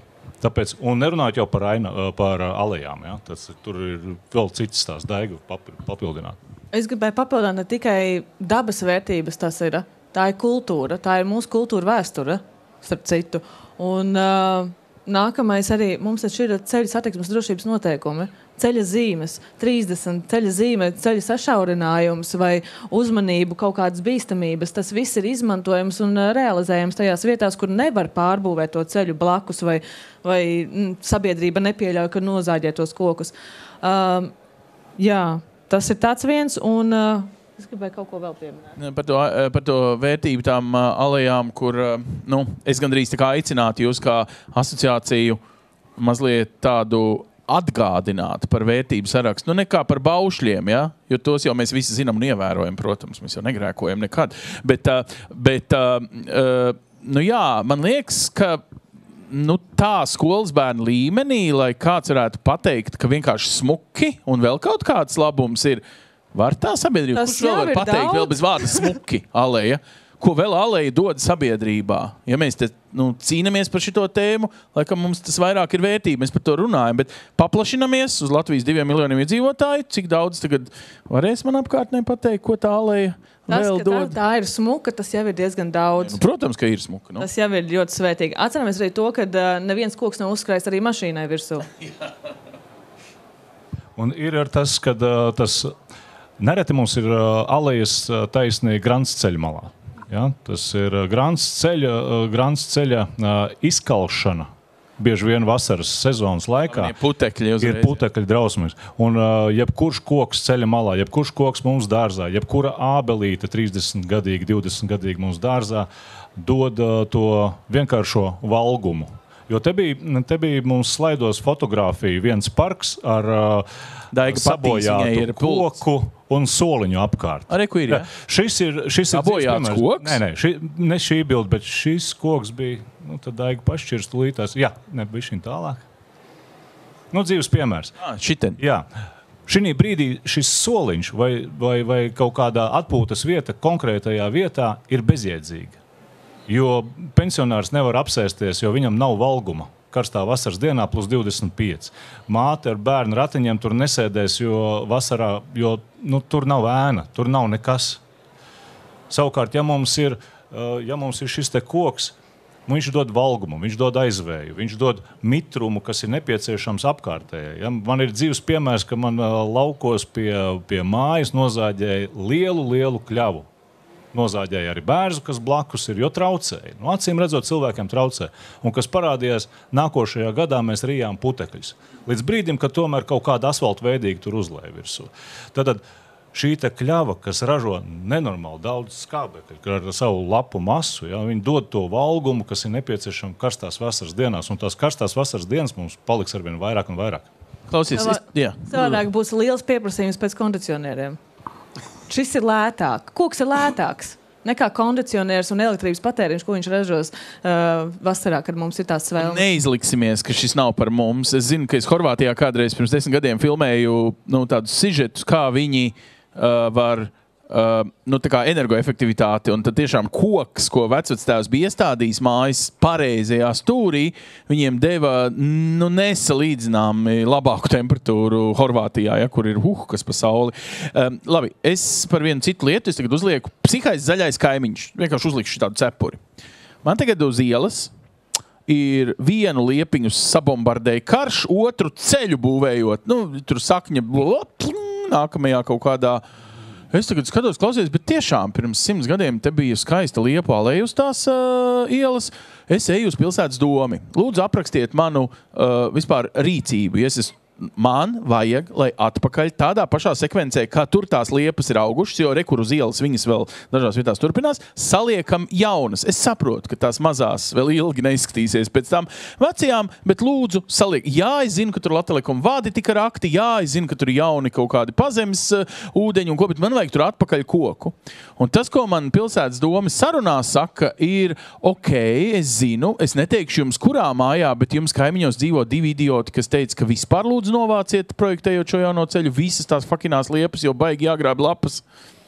Un vēl kaut kādas citas lietas. Tātad, kurā brīdī, lai nesaietu 2 kaimiņi viens otram, nenokurnātu šķūnīti naktī aiz atriebības, kā lai kur ir manas tiesības, kur ir manas prasības un kādas vispār ir tās vērtības, ka es gribu visu pa vecam atjaunot. Jo var jau būt, ka ir ok arī domāšana, ka novācam tās vecās. Un stādam to jau mums jauns ceļš, Eiropa, turisms, visam jāskatās skaisti, pilsētu vide, visi grib būt ievēlēti, galvenajam laukumam un ceļam ir jābūt skaistam, ar bruģīti vēlams un vēl kaut kādas visādas šitās te, kas nāk mūsdienu cilvēkam ārā, ja, tie vipendroni. Katrai pilsētai vajag, vai ne to? Un tad ir tāda, un es runāju par parastu ielu, es nerunāju par galveno laukumu, kur būs pilsētas krutākā strūklaka. Redz, es atkal pieskāršos pie tās diskusijas. Pirmām kārtām ir jāmēģina jebkurā gadījumā ar šo te trako kaimiņu aprunāties, jo ir tā patiesība, ka manas tiesības beidzās tur, kur sākās tavas tiesības. Mēs nedrīkstam pārkāpt viens otru tiesībām pāri, jo tad jau sākās neatgriezniskais. Tāpēc ir nepieciešama tas vidusceļš ir jāmeklē jebkurā gadījumā. Stādīt jaunas liepiņas, ok, mēs ļoti labi saprotam, varbūt var atkāpties no esošā salē līnijas, jo mēs saprotam, pēc 30, 50, 80 gadiem tās vecās liepas tur nebūs. Tur būs tās, ko mēs stādīsim. Un tad varbūt padomāt jau uz priekšu, nevis stādīt vienā rindā, varbūt tur patās par to pašu trasi, zinot, ka tur pēc 20 gadiem būs cits ceļš. Stādīt jau varbūt rindu tālāk. Bet tas kompromiss ir jāmeklē. Arī ar trakiem kaimiņiem var atrast kompromisu. Arī ar zaļiem kaimiņiem, jo radikāls ir arī zaļš. Un ja ir radikāls zaļš, tas arī slikti. Tomēr. Nākamais arī ir, varbūt vienkārši ekonomiski ir jāparēķina. Bieži vien cilvēki saprot tikai dolāru zīmes, bez maz vai eiro zīmes. Līdz ar to tas ekonomiskais pamatojums. Ka, ja mēs parādām faktus, kādu labumu, piemēram, tie lielie koki dod, kādu ekoloģisko un sociālo un kādu tie mazie koki dos, un kādi ir ieguldījumi, naudiski ieguldījumi veco koku un kādi ir jaunos kokos, tad iespējams varbūt trakais zaļais piekāpsies radikālajiem, kas grib visu nozāģēt nos, vai arī viņi satiksies kaut kur vidusceļā. Ja ekonomiski mēs tam visam sākam pieiet, tad mēs sākam jau racionālāk domāt nedaudz. Labi, tad vēl viens jautājums no šīs pašas tēmas. Jūs visi esat gājuši cauri tulīt Basteikalnam. Un, ja es paskatos pēdējo grāmatu par Rīgas apstādījumiem, par Kūfalda visiem tiem plānojumiem, tad līdzīgi tā kā varbūt mēs bišķiņ vēl varam redzēt kaut ko, pirms 10 gadiem bija vieglāk redzēt, teiksim, Rundāls pils stādījumos, dārs no jauna, ja? Glauns, franču dārs, un mēs redzam, cik ilgi pagāja kopš tur starp stādījumu, un tagad brauc turisti, un tagad ir piķis, un tagad atkal ir kā bija toreiz Bīrona laikā. Līdzīgi ir ar to Rīgas centra apstādījumu. Piedodiet, pagājušajos pāris gados es tur šitik malkas sazagos. Vienkārši tāpēc, ka tur bija tādi postījumi pēc jebkuras pat ne vētras. Tātad tie lielie koki ir pārauguši. Daudzos arī parkos un vēl kaut kur. Tad, kad stādīja bija savs plāns, piedodiet, bet ja es paņemu līdzību no koku augšanas pamācības, ko meža kungi saka, ka priedi pie 70 gadiem vairs nav produktīvi un stādam jaunus, tīri. Es saprotu, ka arboristiem ir cita loģika. Jūs runājat par pilsētas vidas iegūmiem, par to, bet pienāks viens mirklis pēc kaut kādiem laikiem, kad mums par šito būs jārunā, jo viņi dabiski izravēsies to koki, un tad mums tā ainava būs vecie, kas vēl ir izdzīvojuši. Un tie jaunie, kurus mēs varējām iestādīt jau tagad, draugi, nevis pēc 10 gadiem, kad pavisam būs cauri zobi. Tieši tā. Ko daram?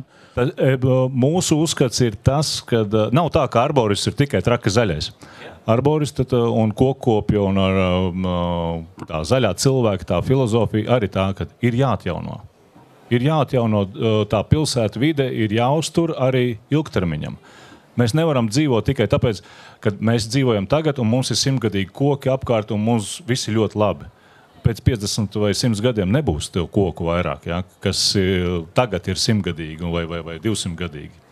Tāpēc šī brīdī ir jādomā arī par to loģisko pēstecību, par to koku auga stādīšanu tagad. Bet nav jau nekāda jēga viņu bakstīt iekšā jebkur. Tas ir no pilsētu vidas, no ainava arhitektiem ir jānāk tai domai, un ainava arhitekti jau var pie tā strādā, kā atjaunot šo pilsētas stādījumu. Kādos procentos mēs runājam? Piemēram, ja cilvēki, ja koks aug 70, laikam vairāk, ja sanāk parkos tomēr ilgāk kaut kādu. Pāri pa 100. Jā, bet es mēģinu to proporciju atrast, cik gadā no 100 parkā esošiem kokiem pie nosacījuma, ka tur viens ir jāizretina objektīvi, man ir jāiestāda 2 vietā, vai man ir tīri, lai vides aktīvisti būtu apbruņojušies ar arboristu ieteikumiem tad, kad diskutēs ar saviem pašvaldību onkoļiem. Kāds ņemt arī vērā arboristu ieteikumus bieži vien. Labi, aicināsim jūs uz tām aktīvistu sanāksmēm. Bet es, piemēram, šādu jautājumu uzdevu Rīgas domai, kāpēc viņi ielu malās sastāda ik pa 5 metri vai pat mazāk tik daudz liepas. Liepas izaug milzīgas, ja mēs iedomājamies liepa par... Tur taču tas suns nočurās, neizaugs tā liepa. Tur jau tā lieta, viņi stāda tik daudz un tik tuvu vienotrai, jo viņi paredz, ka katra otrā vismaz aizies bojā. Johaidī. Labi, un vēl sāls, tad, kad tīra ielas, ielu malas ir, man liekas, atsevišķa pasaule, vai ne? Mašīnas un viss pārējais. Vienkārši vandālisms arī ir, atceramies tādas lietas, bet īstenībā vismaz es varu runāt par Rīgas dārziem un parkiem, ko es esmu ievērojusi, kā pastaigājoties pa pilsētu, viņi stāda. Un nopietni daudz stāda. Jā, es gan pamanījis, jā. Vai tas ir pēdējo 5 gadu laikā vai kā? Lūdzu, piedod, ka es tev kaitinu. Bet tā ir realitāte pilsētā, tas tā neiztiksim. Bet stāda. Piemēram, Ogres pašvaldībā esmu jautājis arī cilvēkiem parastajiem, kas garām iet, viņi to koku uzskata par pašsaprotamu, kāpēc vispār par viņu būtu jārunā. Kāpēc nevar zāģēt nost viņu, kāpēc būtu kaut kas jāstādā? Mums taču jāstāda, ja mums viņi ir pilns tur. Viņi to uztver pārāk pašsaprotamu. Jā, bet Ogrē ir diezgan daudz arī tādas, ko mēs saukt privātā apbūve. Man liekas, ka cilvēks, kas dzīvo privātās apbūves ciematā, ja tas koks ir manā teritorijā, tas ir mans koks. Un tad, ja vēl būvvalde vai kas grib vēl kaut ko regulēt un vēl prasīt naudu par zāģēšanas atļauju, kas vēl nebūs? Man jautājums ir, kā šito atrisināt? Man tieši šonedēļ bija ar jaunajiem arboristiem diskusija. Viņi jautāja, kāpēc man būtu ar kādu vispār jāsaskaņo, kad es savu koku, sava tēva stādīto koku vispār varētu nocirst nos un vēl maksāt kādam par to. Jo, lai nocirstu koku, mums ir jāsamaksā ciršanas atļaujas šī naudiņa, kas ir kompensācija zaļās mazas zaudēšanai. Tas absurds parastajam pelēkajam mirstīgajam cilvēkam ir nesaprotams. Bet tajā pašā laikā, vai mēs visi nepatērējam skābekli? Tu tā no tāda... Tad mums vajadzētu maksāt skābekļa nodokli arī. Tāpat kā tur... govju gāzu nodoklis bija Dānijā. Jā. Tad mēs vajag skābekļa nodokli, jo skābekļa patērējam visu. Ja tu nozāģēsi savu koku, viņš veic funkciju mums visiem. Tad vai tu pārstās elpot? Labi. Tūlīt būs reakcija, lūdzu. Bet tad varbūt, kad ja es savā īpašumā pilsētā iestādu kādu koku, varbūt tad tai pilsētai man vajadzētu kaut kādu nomas maksiņu maksāt par skābeklīti. Es taisu. Īpašuma nodokļu atvieglojumi. Jā, bet pēc cik gadiem, jo tas koks jau sākumā tur maz tās lapiņas, ne? Bet tā vismaz varētu veicināt esošo lielo koku saglabāšanu. Par diškokiem jau draugi, varētu mēs lieliski zinām, ka pat dabas liegumi, kas ir meža īpašniekiem Latvijā, patībā netiek maksāti, jo nav no kā maksāt. Teorētiski ir likums, bet nav reālās naudas, kas seko. Meža īpašnieku biedrība par šo runā jau pēdējos 300 gadus un tikai runā. Nesaņem. Attiecīgi, šitajā diskusijā, kā būtu, ja būtu, mums apsit Haimārs ir jāpērk. Mēs nevaram tagad par kokiem maksāt kompensāciju. Es atvainojos par salīdzinājumu, bet vajag tagad Haimāru nopirkt tuvākajiem gadiem. Labi, vēl jautājumi diskusijai, kaut kāda doma, kas izauga, kaut kāda nepiekrišana, dusma, emocija, kāds grib mest ar koku, ar kādu labāk mest ar cietu. Nākamo jautājumu es varu mazliet piebilst par to, cik daudz koku aiziet bojā pilsētā un par to iestādīšanu. Mazīši komentāri. Proporcionāli, jā. Normāli parasti ir tā, ka vidēji 3 līdz 4%, 2 līdz 4% pilsētu vidēji katru gadu koki iet bojā. To atsevišķi pašvaldības tiešām cenšas aizstāt ar jaunu koku iestādīšanu, it kā, lai nomainītu, atjaunotu zaudējumu, taču, kā jau Daiga minēja, kad lielākā daļa šie darbi tiek veikti, diemžēl, ķeksīšu pēc. Nav jēga iestādīt 100 kokus un pateikt, tur tāpat pusi nomirst. Es labāk iestādu 30, bet to atlikušo naudas iegūtu koka apsaimniekošanā, pareizā laistīšanā, kopšanā, stumbra aizsargu izvietošanā. Pagaid, koka laistīšana. Kurš mežā laista koku? Dievs? Neiet runa par mežu. Runa par bet izstāstiet man, cik tas ir proporcionāli nopietni. Tikai ieaugšanas mirklī. Es arī pamanīju tos jancīgos zaļos maisus tagad Rīgā. Viņi ir pilni ar ūdeni un lēnām pilina, ja? Rasināšanas metode. Vienkārši ir, tāds dīvains uzskats, priekš kam koku laistīt? Mežā viņš tā kaut pats. Jā, mežā viņš tur iesējās no sēkliņas, un ja viņš tiek cauri ēnai, viņš izdzīvos. Un arī mitrumu viņš tur dabūs. Pilsētvidē, kur visapkārt ir akmeņi, asfalti, bruģi, ēkas, sienas, caurvējš, kas visu kaltē, ūdens nav. Iedomājieties Baronu ielu, pieņemsim, Valdemāra ielu. Vēl sliktāk ir Valdemāra, kur ir tādas kastes, kurās teorētiski kaut koki. Tā ir kaste. Liekas, ka kaste, bet tur ir koks cietumā, jo viņam ierobežota telpa. Īsti nav kur aizlaist pat sakņu sistēmu, jo viss riņķī ir asfalts. Un viņš aug nelielā kvadrātiņā, kurā arī līdz gruntsūdeņiem viņam tikti ļoti grūti. Tur ir viss pilsētas slānis. Jā, arī būvobjektos, kur mēs rokam tiešā koku tuvumā, koki ir jālaista.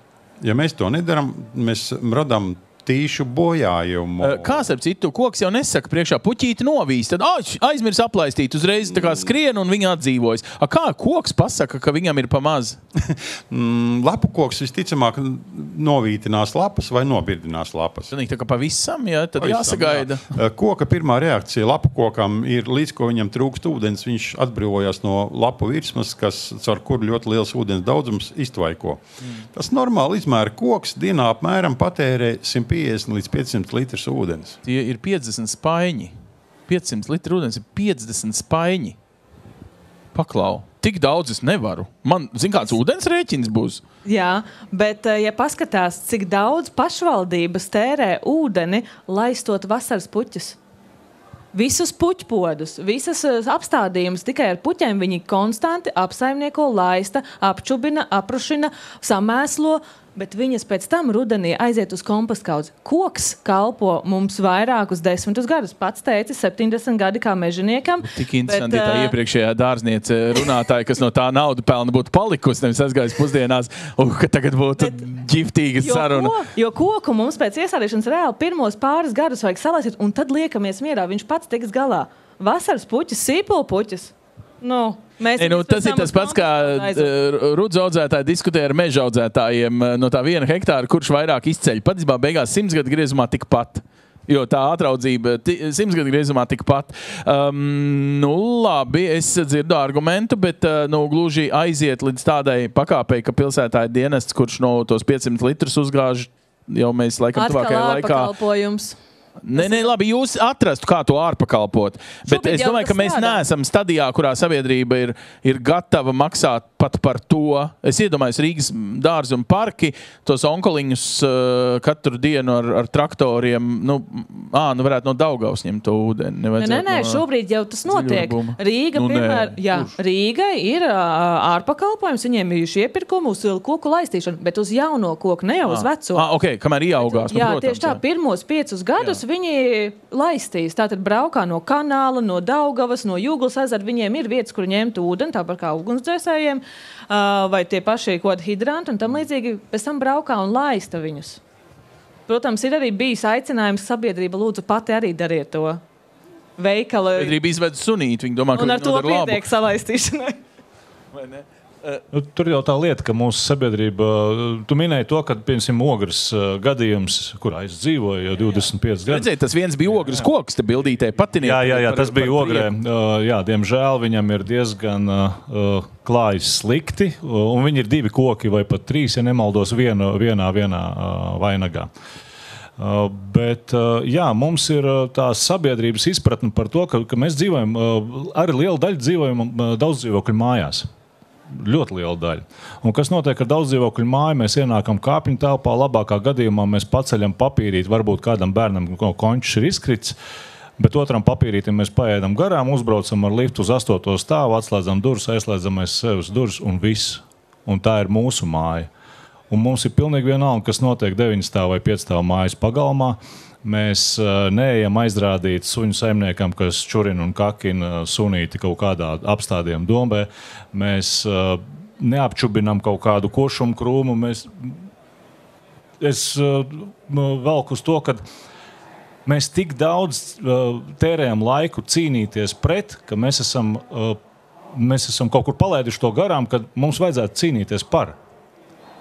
Un to par cīņu mēs varam iesākt katrs ar sevi. Nokāpt zemē no savu 3. stāvu, iziet pagalmā, varbūt kādu koku apčubināt. Kungs prasīja, kāds mums ir, ja es iestādu pilsētvidē koku vai man pašvaldība dos kaut kādu kompensāciju. Es tur pilnīgi labu bildi redzu. Es investēju, iestādu, pieņemsim, 5 liepas vai 5 kokus, un eju pie pašvaldības. Es saku, kur es iestādīju pie savas mājas pagalmā, varbūt jūs man īpašumu nodokli atlaidi varētu par to dot. Kaut elementāri. Kaut kas ir jāizdara, lai kaut ko prasītu. Tas ir tas message.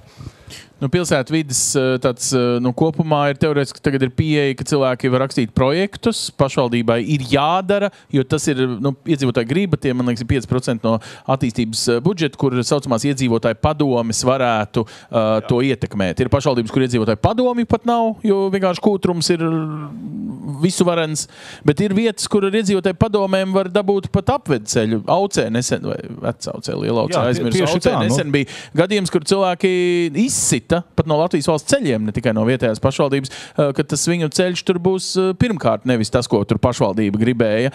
Tātad ar iniciatīvu, vai jūs dzirdat šādas iniciatīvas grupas, kuras, tagad lielajā talkā iesim apmežot kādu pilsētas daļu, kas patiesībā ir labiekārtojums mūsu lielo māju apkārtnē. Jo kamēr tu runāji, pirmais, ko es iedomājos, lielās mājas apkārtnes iedzīvotājs, kurš nesen nopirka arī sievai, ne tikai sev mašīnu, mums jau tā ir maz, kur noparkot mašīnas. Un vēl viens kaimiņš kaut kādu koku tur iestādīs, kur faktiski vajadzēja nobērt asfaltu, lai varētu noparkoties normāli pie daudz dzīvokļu mājas. Par tiem daudz dzīvokļu māju un 5-6 mašīnām uz ģimeni. Reizēm mēs paskatāmies, kas stāv pie tās mājas lejā. Tur ir otra dzīvokļu vērtība. Ja? Parasti 2 reizes vairāk kā vērtība. 2 reizes vairāk. Tas varbūt ir cits stāsts. Protams, ja tev ir 2 mašīnas, tad domā, kur tu viņu liksi. Šķirties no sievas var, lai nebūtu otra mašīna jātur. Man ir 2 mašīnas, un es dzīvoju dzīvoklī Ogrē, un man ir viena mašīna stāv pie mājas, un otra es maksāju par stāvvietu. Es braucu uz maksas stāvvietu, lieku maksas stāvvietā, tāpēc, ka man nav pie mājas. Man ir 6 6 vietas mašīnām, un es nepiekrītu. Labi, bet ja nopietni jūs jūtat, ka tuvākajā laikā šitas būs ievēlēšanas vai neievēlēšanas jautājums, vai pašvaldība man nobruģēs tur to ceļu un nocirtīs tos 7, pieņemsim, 40. gadā stādītos bērzus, tāpēc, ka, mašīnas ir objektīva problēma. Pilsētvides sakārtošanas projekti, ar kuriem mūsdienu deputāti kļūst par vēlreiz pārvēlētiem deputātiem, ir tieši par dzīvokļu, māju, iekšpagalmu labiekārtošanu. Nilam Ušakovam popularitāte cēlās, kad viņš runāja par iekšpagalmu bedrītēm un kļuva par Eiroparlamentu deputātu un aizbrauca. Es tā cerēju, ka viņš arī salabos manu iekšpagalmu, bet nē. Vai ne? Tu par viņu balsoji tiešām? Nē, tā kā viņš tik ilgi bija, es gaidīju, kad pienāks arī mūsu iekšpagalmu kārta, bet tā arī neatnāca. Jā, tā ir nopietna problēma stāvētas pie mājām. Es esmu ķekaunieks, un patreiz Ķekavā notiek šausmu darbi. Bet, ja mēs sākam ar diskusiju, uzliekam to visu uz papīra, mēs varam saglabāt gan kokus, gan izveidot papildus stāvvietas, nebojājot koka dzīvotspēju. Paliek gan koks, gan stāvvieta. Tikai to visu vajag padomāt, kā to pareizi izdarīt, rast risinājumu. Jo nocērtot brutāli saknes, mēs tikai to koku sabojājam. Ātrāk vai vēl viņš būs jānozāģē. Protams, ja tā būs liepa, neviens zem tās liepas mašīnu likt negribēs.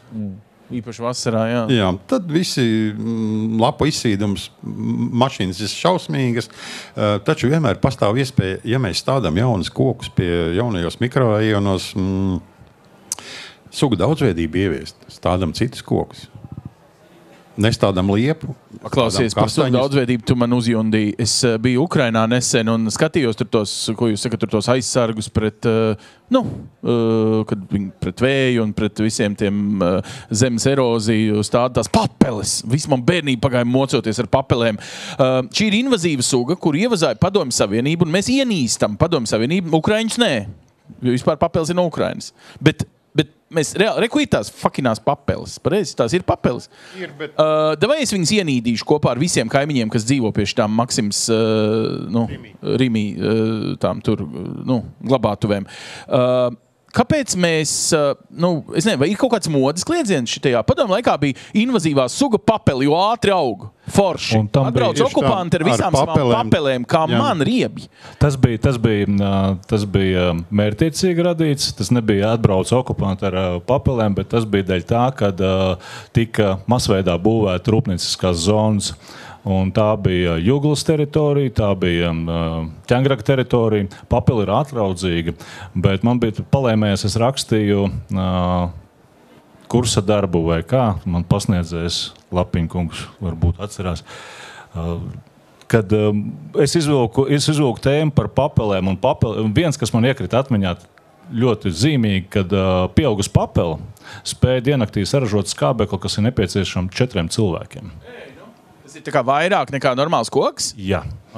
Viņa ļoti atdod skābekli. Bet arī laikā tā rūpnieciskā attīstība bija tik nenormālos tempos gājusi priekš, ka viss kokaudzētājs Padomju Savienībā sāka jukt un nespēja piegādāt vīrišķās sugas papeles. Jo viņas vairojas tikai caur vairojās no 2 sugām un pulkojās sievišķās sugas.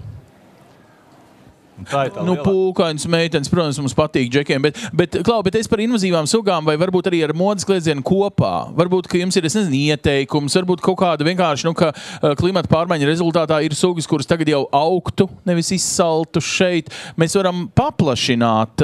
Ir arī, es nezinu, vai vienmēr vajag palmu redzēt Doma laukumā iestādīt, nē, laikam, bet tomēr, varbūt mums bišķiņi radoši, plašāk ir jāsāk domāt. Vai arī, principi, pēc sastāda mozols, jo te ir Latvija.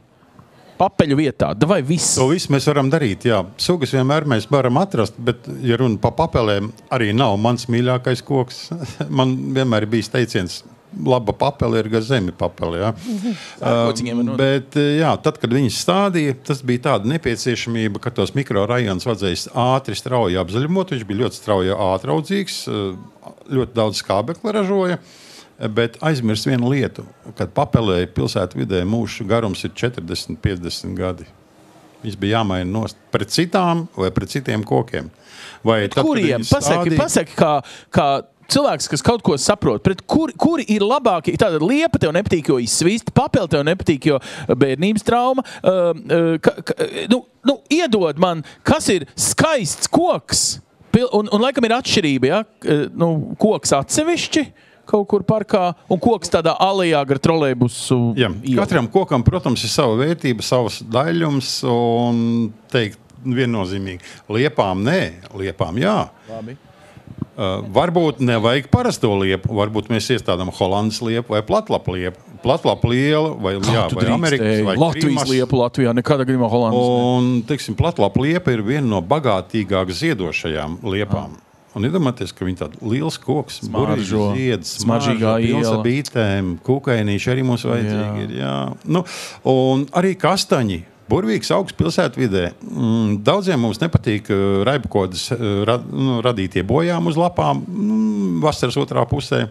Runā par to rūsu brūno, kas rodās, ja? Tādas brūnas lapiņas paliek, jā, tā ir ralotāja koda, raibkoda, tas ir kukainīts, kas izēda visu to zaļumiņu, paliek tikai sietiņš un daudziem tas nepatīk.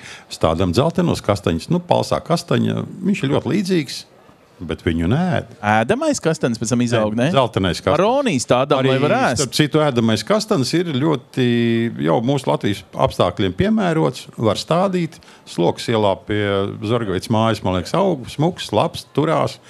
Sloks ielā pie Zorgavicas mājas? Tu gan pateici. Tā ir mazā nometņu ielas un Sloks ielas krustojums. Precīzāks, nebija gluži galīgi. Visiem nodokļu maksātājiem nav jāzina, kur ir nozaktā nauda tur. Jā, un arī skuja koki, viņus arī var stādīt pilsētvidē, piemēram, Duglāzija. Viņa ļoti izturīga pret gaisa piesārņojumu. Zviedrijas pīlādes, smiltu pīlādes ir sugu iespējamība ļoti liela. Neizplūdīšu.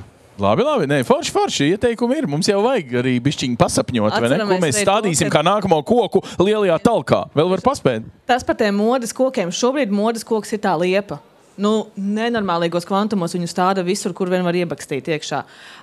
Bet stādaudzētājs tepatās. Ejam, paskatāmies, ko viņi piedāvā. Nenormālīgs liels kvantums ar šķirnēm, formām, krāsām. Spēja tik izvēlēties. Un viņi tik piedāvā aizvien jaunus un jaunus, rezistentākas, piemērotas vairāk pilsētas vidē, piesārņotām vietām, sausākām vietām, pārmetrām vietām. Vienkārši pajautājiet. Godīgi sakot, pēkšņi atcerējos, man vecais tās stāstīja, kā viņš jaunībā vienmēr piekrāvas pilnu blakusvāģi, braucot tur, kur agrāk brauc uz Valmieru, tā kā caur Cēsīm, ja, tas ceļš starp, kur vienmēr ir pilns ar āboliem, ko Latvijas laikā Ulmans esot aicinājis stādīt ābeles gar ceļu malām. Laikam viņš vienkārši gribēja braukt kā līderis un plūkt rudenī. Es nezinu, kas viņam bija. Bet tā ir tā vieta, kas, vai jums liktos skaisti, ja pašvaldības izštukotu mūsu pašvaldībā bumbieres, mūsu ķirši, mūsu vai ābeļu koki ir piemēroti šim Ulmaņa laika domāšanai. Ulmanis personīgi laikam maz kuram vairs Latvijā patīk, bet Ulmaņa dažas idejas jau paņemt var. Tie bija tādi laiki, ka mēs braucām uz Zirdziņiem. Un vienmēr bija... Ulmanim bija Kadiljaks kabriolets, viņš brauca tur. Viņš bija VIP persona. Bet tanī laikā, tiešām mēs pārvietojamies ar zirgiem un braucām liels attālums uz pilsētu Rīgu, uz tirgu, kaut ko nopirkt, kaut ko pārdot. Mēs braucām nevis tur stundu, bet 2 dienas. Piestājām ceļmalā, zirdziņš apēda ābolu, es apēdu ābolu, pagulēju ēniņā. Mums abiem bija labi. Bet, laiki tagad mainās, un pa kokiem iestādiet, ja mums ir daudz naudas, magnoliju aleju. Pavasarī. Ziniet, kāds būs, un saliekat blakus kafejnītes pelnēt uz turismu. Magnoliju ziedēšanas laikā. Visi brauks skatīties. Un jūs to naudu atsatīsiet atpakaļ, bet iestādiet. Forši ideja, paldies! Vai ķiršus, piemēram, tā kā atvainojiet par tiešām uzvaras parkā, tagad 9. maijā tie cilvēki gāja pulcēties, bija viņiem skaists tas tusiņš. Tur vienmēr ziedēja ķirši. Tur pat, ja tu netic Padomu Savienībai, tu baudi ķiršus. Tieši tā, bet ābeli jau arī, cik brīnišķīgi debešķīgi viņi zied. Un ne jau parastā mājas ābeli paņemam to pašu dekoratīvo paradīzes ābeli. Uzliec to nenormāli skaisto bildi. Man no sākuma likās, ka viņi ir uzgleznoti nevis īsti, pēc tam es sapratu, ka tas taču ir īsts koks uz tās mājas fona, tur iefiltrējies. Traks var palikt pilnīgi. Līdz ar to tas, ko piedāvā stādaudzētavs, Apbrīnojam. Tā pati sakura, viņa īsu laiku īstenībā zied. Mūsu plūmes, mūsu ķirši, mūsu ābeles krietni ilgāku periodu ir skaistas un priecē visus. Tā, kad ir ceriņu ziedēšanas laiks, pasarg Dievs, kāds atļausies nozāģēt savā īpašumā ceriņu. Viss rajons būs sabrēts. Tas ir Dobelē kaudz naudas no tā taisa. Nu, tur jau tā lieta. Un tā mēs Siguldā braucam katru rudeni skatīties zelta rudenis Siguldā. Ja? Un tāpatās mums zelta rudenis spēja iedot Lapegle. Ar savu krāšņumu, ja? Tāpat tās Kļavas pilsētvidē vēl liepas, ja? Dažādas. Tā ir tā ainava, kuru mēs braucam meklēt, tāpēc, ka mūsu rajonā viņas nav. Mēs speciāli braucam ārā viņu atrast. Un masveidā cilvēki dodās uz šīm paugurainajām ielajām vai tiem ceriņu laukiem, kurus gribam redzēt. Tā tas ir. Es pēkšņi iedomājos, ka mums ir riktīgi daudz nolaust tie koki Bauskā. Jūs varētu kāds atbraukt un pateikt kaut ko modernu, ko iestādīt, jo lielākā daļa viņi tur viss ir faktiski nejauši sauguši, vienkārši kopti un atstāti. Būtu laiks pienācis padomāt arī par citām vai paplašinātām sugām, tur, kur ir jāatjauno šie ainaviskie, tur, kur cilvēkam ir jāizdod nauda, enerģija, plānošana un ko tieši no sugu viedokļa. Sugu daudzveidība ir vajadzīga, jā. Bet kāpēc? Latvijai raksturīgā ir šī, mēs viņu UNESCO gribam ierakstīt. Kāpēc mums vajag sugu daudzveidību no mūsdienu viedokļa? Mēdz jau teikt, ka sugu invāzija vispār esot slikta lieta. Jūras grundulis izēda visas pārējās sugas Baltijas jūrā, atbraucis no Melnās. Un tagad paskatāmies uz lauksaimniecību un mežkopību. Monokultūra, ko dara, savairojās kaitēkļu un slimības uz to vienu kultūru. Tāpēc arī pilsētvidē mums vajag dabas daudzveidību no dažādām sugām, dažāda stāva, auguma, lieluma tiem kokaugiem, lai mēs varētu to noturību radīt. Lai nav tā, ka mums atnāks kaitēklis liepām, ka visas liepas mums pazudīs pēkšņi. Jo tas arī smuktās šiltītes. Šitas bērs no turienes, tas no turienes. Tur jau pat ir, tāds kulturāli pastaiga pa savu daudzdzīvokļu pagalmu. Visa pilsēta kā milzīgs dendroloģiskais parks. Milzīgs arborētums. Šitais ir, laikam, kārtīgi arborists sapnis. Tas ir tā kā, labi, tad aplaudējam, lai viņiem visa pilsēta kā dendroloģiskais dārs. Lai ir, lai iet, lai top. Tas būs mums prieks un jums būs ko kopt. Visi brauks ekskursijā uz Latviju. Bet varbūt tieši uz to pirmo pašvaldību, kur saņemsies, jo es kaut kā jūtu, ka jūs tas mērķis bija bišķi tā kā iedot arī tādu domāšanas impulsu arī pašvaldībām un patiesībā katram no mums tā kā, ja? Apsolam, nečurinam suņus uz kokiem, iestādam kādu jaunu, izvēlamies varbūt arī jaunu sugu, ja iestādam, un mazliet parunājam ar kaimiņu samierināšanās ceļu. Es tādas 4 lietas paņemu no jums forši. Lai jums jaunajai organizācijai iet labumā, un jums ir viens jauns biedrs, šodien iestājies sestdiena, 5. šitas te piefiksējam. Labi, paldies!